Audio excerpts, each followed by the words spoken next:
Fibernet మాజీ chairman జీవి రెడ్డి మొత్తానికి సాధించారు. ఒక రకంగా ఇది ఆయన విజయం అనే చెప్పాలి. ఏంటి అంటే రాష్ట్ర ఫైబర్నెట్ కార్పొరేషన్ ఉద్యోగుల పూర్తి సమాచారం తక్షణమే అందించాలి అంటూ సంస్థ ఇన్ఛార్జ్ ఎండి ప్రవీణ్ ఆదిత్యను సీఎంఓ ఆదేశించింది.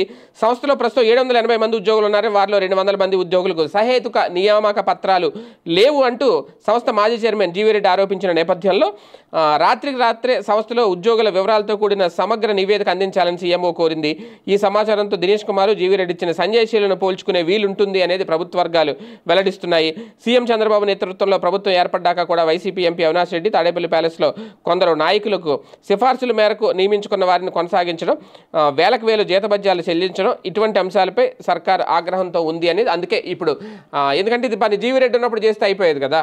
జీవిరెడ్డి చెప్పింది కూడా అదే కదా. కాకపోతే ఇక్కడ 200 మంది అన్నారు, అప్పుడు ఆయన 400 మంది అన్నాడు. అంతే తేడా. 780 మందిలో 400 మంది మొత్తం ఇలాగే అసలు వాళ్ళకి సరైన నియామక పత్రాలే లేవు, వాళ్ళు ఉద్యోగాలు చేసేస్తున్నారనేది ఆయన ఆరోపణ ప్రధానంగా. అప్పుడు కూడా అదే చేశాడు, ఇప్పుడు కూడా ఆయన అదే. ఇప్పుడు సీఎంఓ ఆదేశించింది ఇమీడియట్గా దాని మీద వివరాలు ఇవ్వండి అనేది. ఓకే, ఇదేదైనా జరిగితే మళ్ళీ జీవి రెడ్డికి ఆయన పదవికి ఆయన చైర్మన్ మళ్ళీ ఏమైనా ఇస్తారేమో. ఇంకో దాంట్లో ఏమైనా రేపు నామినేటెడ్ పదవుల్లో ఇది లేకపోయినా ఆయనకు ఇంకోటైనా ఇస్తారేమో. ఆయన నిజాయితీని మెచ్చి ఒక రకంగా చూద్దాం.